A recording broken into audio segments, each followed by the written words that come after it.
Hello, everyone. This is Sander here, and I want to share a very special episode with you today, generated using AI. This is the show with Sander. Let's listen to this. Hey everyone, welcome back to the Deep Dive. We always appreciate you tuning in week after week as we dive deep into all sorts of fascinating topics. Always exciting stuff. And you guys are here because you're curious. You want to keep up with what's happening in the world, the big shifts, the big trends. Right. Got to stay informed. Exactly.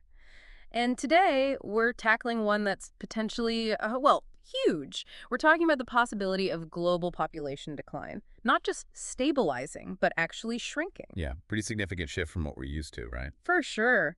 And to get into this, we've been looking at some interesting material from a few years back. Well, World Economic Forum session, actually, from their annual meeting in 2025.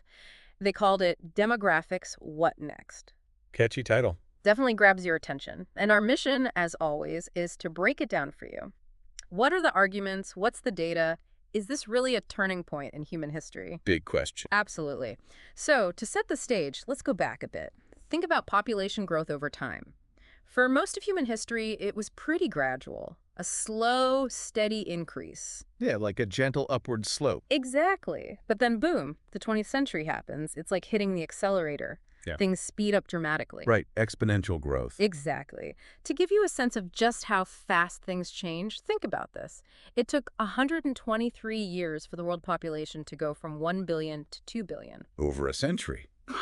But then, to get to 3 billion, only 33 years. And to hit 4 billion, just 15 years after that. So what, the pace of growth was almost like quadrupling each time? Yeah, essentially. It was a massive acceleration, and our sources point to this as a defining characteristic of the 20th century. A real turning point. But now the big question is that trend about to reverse? Could be. And one of our sources, talking about the work of demographer De Speers in the New York Times, lays out a pretty striking scenario. If, hypothetically, global fertility rates were to match the U.S. rate back in 2025, the world population could plummet. Plummet. Wow. Yeah. From a peak of about 10 billion down to less than 2 billion. Okay, hold on. That's like a five-fold decrease. Yep. And get this, it could happen in roughly 300 years.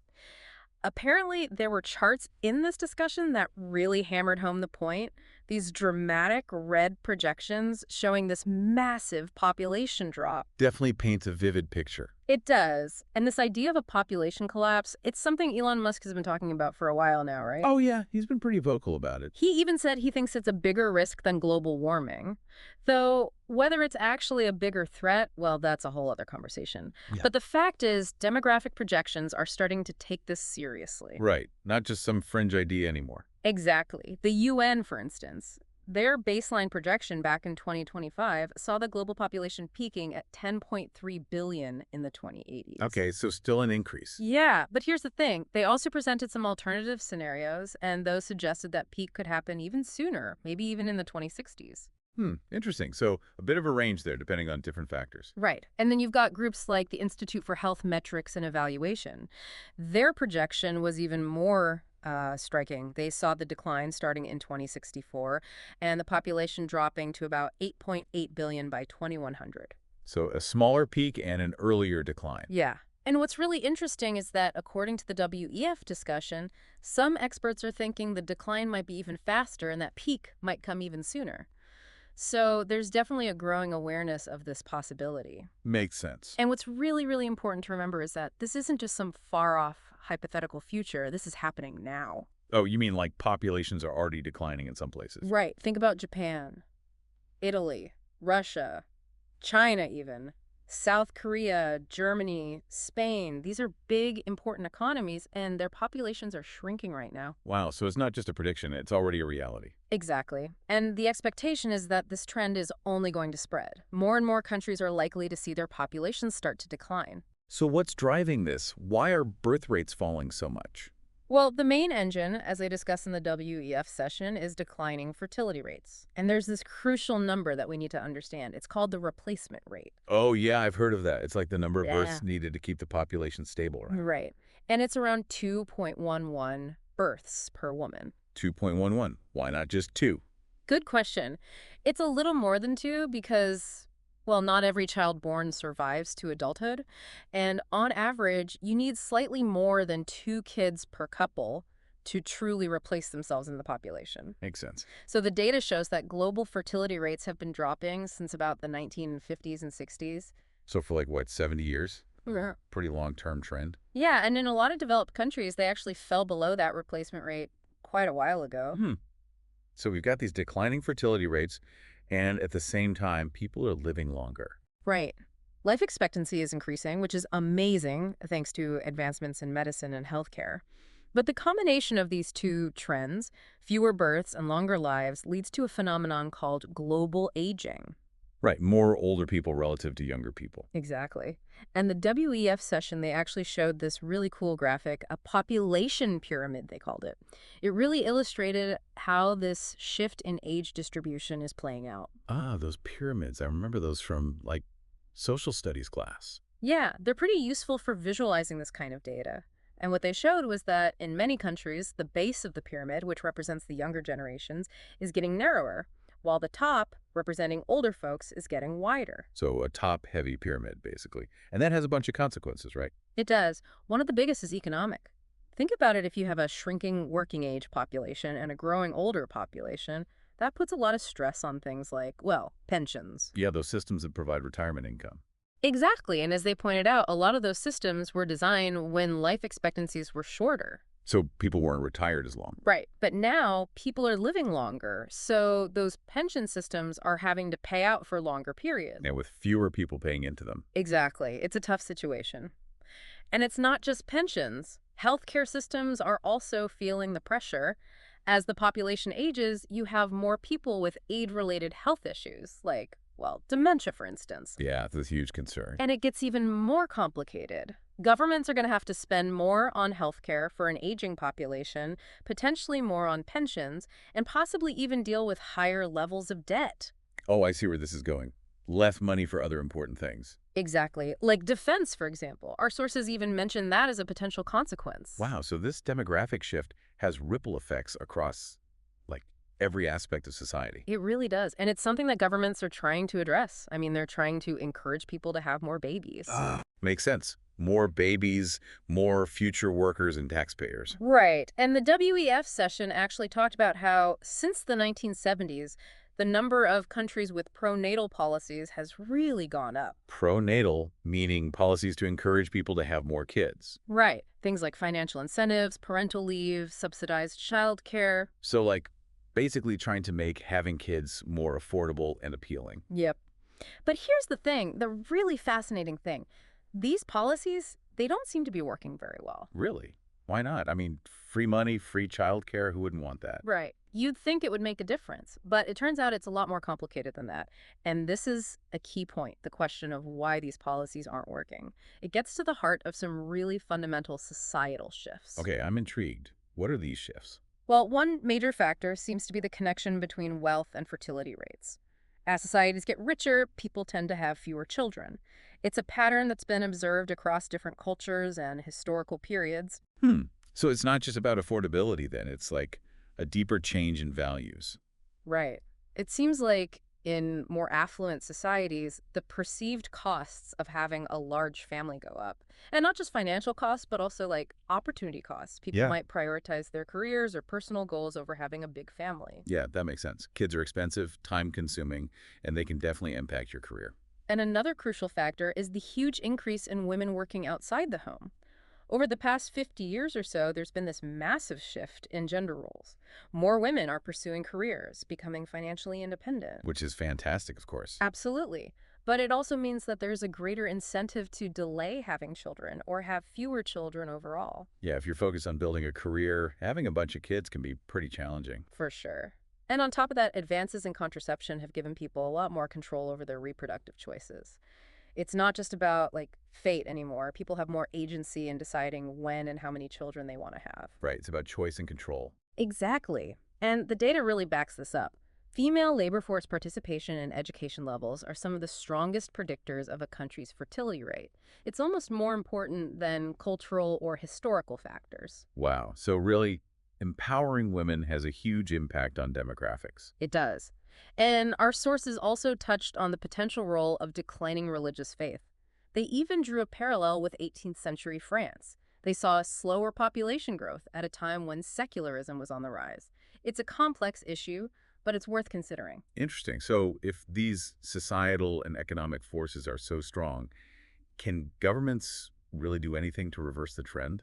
That's the million-dollar question. And they actually talked about this in the WEF session, using China as an example. China had that one-child policy for decades. Yeah, pretty strict population control. Right, but now they're trying to encourage more births. It's a complete 180. Wow, a total reversal. So how's that going? Well, from what they said, it's not easy. People's attitudes and behaviors don't just change overnight. It's a huge challenge. Yeah, I can imagine. And then there are some, well, more extreme reactions. Like in South Korea, there's this movement called the 4B movement. 4B, what does that stand for? It stands for no sex with men, no giving birth, no dating men, and no marriage with men. Whoa, that's a pretty strong statement. It is, and it might represent a fringe perspective, but it does highlight the intense pressures and changing attitudes, especially among younger women when it comes to these issues. Like, it's a pretty radical response to the societal expectations and pressures they face. As you think. So if birth rates are falling and populations are shrinking, what are countries doing about the potential labor shortages? Well, some countries are turning to technology. Especially in East Asia, places like South Korea and China, they're investing heavily in automation and robotics, trying to offset the shrinking workforce with machines, basically. Makes sense. If you don't have enough humans, get robots to do the work. Right. And in other places, particularly in the West, immigration is becoming a bigger and bigger factor. Countries like Australia and Switzerland, they've got historically high proportions of foreign-born residents. So relying on immigration to fill the gaps. Yeah. And looking ahead, sub-Saharan Africa is projected to see a massive population boom in the coming decades. By 2100, almost 40% of the world's population could be living in Africa. Wow, that's a huge shift in global demographics. It is. And a lot of that growth is going to spill over into other parts of the world through migration, so we're likely to see an even larger share of the global population with African heritage. Fascinating. So we're talking about shrinking populations in some places, booming populations in others, and massive migration flows. It's like a global reshuffling. Exactly. And this is already leading to some pretty rapid social and cultural changes. They even gave an example in the WEF session. The white British and Irish population in London, it's actually declining as a share of the total population. And projections show that the Muslim population in Britain is expected to increase significantly. Yeah, that's a pretty dramatic example of how demographics can shift the cultural landscape. It is. And this whole idea of cultural change, it's connected to the thing that our sources talked about, this thing called the Inglehart-Welzel World Cultural Map. You ever heard of that? I can't say I have. What is it? Well, it's basically this map that plots countries based on two main values: how traditional or secular their values are, and whether they're more focused on survival or self-expression. Okay, so it's a way of visualizing cultural differences. Exactly. And what this map shows is that there's this growing gap between what they call Protestant Europe and the English-speaking world on one side, and regions like Africa, the Islamic world, and Latin America on the other. So different parts of the world are moving in different cultural directions. It seems that way, and it raises some really tough questions, like if parts of the Anglosphere and Northwestern Europe have become so progressive, can they easily integrate immigrants from more traditional societies? Yeah, that's a complex issue for sure. And it ties into a lot of the political debates happening around the world. It definitely does. And speaking of global challenges, we can't forget about climate change. At first glance, you might think, okay, less people, less impact on the planet, right? Yeah, that's the intuitive thought. But unfortunately, the timing doesn't really work out that way. The most severe impacts of climate change are projected to hit around the same time that the global population peaks. Oh, so kind of a double whammy. Exactly. And it could actually lead to more migration, not less, as people are forced to move from areas most affected by climate change. And a lot of that migration is likely to come from Africa. Makes you realize just how interconnected these global issues are. Population, climate change, migration, culture, it's all tangled up. It really is. And we also got some really interesting insights from Mud Ahmed, one of the experts we consulted for this deep dive. Oh, right. He's been following these trends for a long time. He has. And he basically said, look, predicting the future is always tricky, especially when it comes to demographics. Human behavior can be unpredictable. Right. No crystal ball. Exactly. But he did say that the evidence suggests that global population peaking and then declining is pretty likely. So not a question of if, but when. Yeah, and he also pointed out something that we've kind of touched on already.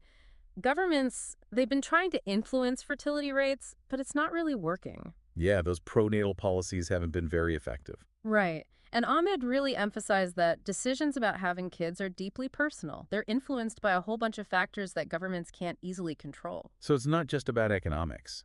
It's about individual choices, societal values, all sorts of things. Exactly. And Ahmed also highlighted something that we need to be thinking about seriously.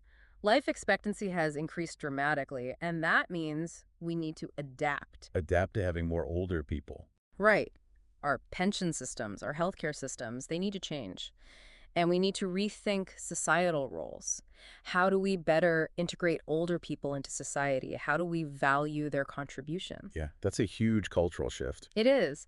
And Ahmed also stressed the importance of the economic side of things. A shrinking workforce, it has real consequences. Less people to produce goods and services, to pay taxes. Right. And he brought up a really crucial point. The fact that these changes, this aging and population decline, it's not happening evenly across the globe. Oh, you mean some places are aging faster than others? Exactly. Like Africa, it's got a young and growing population, while Europe is aging much more rapidly. So you could end up with this, like, demographic imbalance between different regions. Exactly. And Ahmed, he argued that this is something we need to manage carefully. Cross-border labor flows, migration, it's going to become even more important in the future. Yeah, people will go where the opportunities are. Right. And he also raised a really important but often overlooked barrier. The fact that a lot of people, and governments too, are reluctant to talk about these issues. Like migration, aging societies, they can be politically sensitive. Makes sense. People get uncomfortable talking about these things. But Ahmed's point was that not talking about them is actually becoming a bigger problem than the issues themselves. Like, we need to have these difficult conversations. I agree. Avoiding the issue doesn't make it go away. Right. And there was this interesting exchange in the WEF session that really highlighted this. A young woman from Japan, she asked about the pressures that young women face when it comes to having children. I can imagine. Balancing career aspirations with societal expectations. It's a lot to navigate. It is. And the experts basically said, look, governments have tried to intervene, but it hasn't been very successful. They even brought up examples like Mussolini's battle for births in Italy, which basically flopped. So incentives and policies can only go so far. Right. And they also pointed out that there's often a gap between how many kids people say they want and how many they actually end up having. It's like the ideal versus the reality. Interesting. So what was the takeaway from that discussion? Well, it seemed like the consensus was that we need to shift our focus. Instead of trying to force people to have more kids, maybe we should focus on creating societies where older people are valued and integrated. So like shifting the narrative from population bomb to aging society, Yeah. but in a positive way. Exactly. And they even pointed to Japan as an example of a country that's starting to do this. Like, Japan's been dealing with an aging population for a while now, and they're starting to come up with creative solutions. So maybe there's hope. Maybe. And there was also this idea that, maybe we've overreacted to population fears in the past. Think about China's one-child policy or forced sterilizations in India. Pretty drastic measures. Yeah, definitely some ethical concerns there. For sure. And one of the experts pointed out that a lot of the projections are focused on what's going to happen by 2100. But what about after that? Oh, interesting point. Like, what if fertility rates stay low? The decline could keep going. Exactly. So it's not just about hitting a peak and stabilizing. It could be about managing a long-term decline, which is a whole other challenge. It is. And we can't forget about, well, basic fairness. Right. What do you mean? Well, they talked about how in a lot of countries with high fertility rates, women often don't have the power to decide how many children they have. Oh, you mean lack of access to education, healthcare, contraception? Exactly. So it's not just about demographics and economics. It's about human rights, about giving women the agency to make their own choices. Absolutely. So to kind of sum up everything we've talked about, the evidence suggests that we might be on the brink of a major demographic shift. Global population might not just level off, it might actually start to decline. And that has a ton of implications. Aging populations, economic challenges, shifts in global demographics and cultures. It's huge. It is. But it's important to remember that the future isn't set in stone. Human behavior, technology, policy decisions, they can all influence how this plays out. Right. We have the power to shape our own future. Exactly. And for you, our listeners, we hope this deep dive has given you a better understanding of this complex and evolving global trend. It's something that's going to affect all of us in one way or another. Absolutely. And it's definitely something to keep thinking about. It is. And on that note, we'll leave you with a final thought to ponder. Given that global population decline seems increasingly likely, what do you think are the most significant long-term adjustments and innovations that our societies will need to make? Yeah. How do we adapt to this new demographic reality? It's a big question, and there's no easy answer. But it's a conversation we need to have. So thanks for joining us on the deep dive. We'll see you next time. See you then.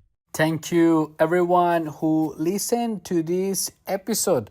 I hope that you found this very informative, that you also felt that you like to share this with family and friends via different social networks. Remember to like, subscribe, follow. Leave a comment. Thank you for your time today, and until next time. This was The Show with Sander, a special edition. Until next time, ciao.